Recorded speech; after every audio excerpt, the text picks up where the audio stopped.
তো হতে পারে একদিন শুইব সকালে আর উঠব না, চির নিদ্রা হয়ে যাবে। এই জন্য ঘুমের সময় আল্লাহর কাছে মাপ চায়া ঘুমান।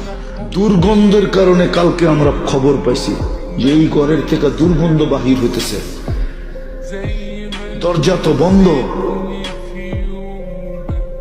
3-4 দিন আগে ওইখানে যে টোকায় আসছে, সবাই খোঁজ করে আসছে, তো দেখছে দরজা বন্ধ, মোবাইল বন্ধ।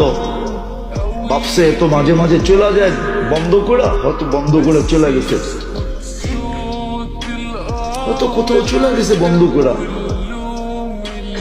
কিন্তু কালকে সকালে দুর্গন্ধ খুঁজা পাওয়া গেছে, মশারি যেমনটা তেমনই টানানো আছে, ঘুমের ঘরেই চলে গেছে।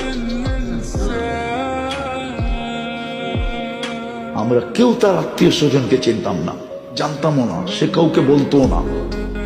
সে একা ফ্ল্যাটে উঠতো আর নামতো, মসজিদে যাইতো, দিনদার ছিল, নামাজি ছিল, দাড়ি টুপিওয়ালা ছিল, সে একা একা থাকতো।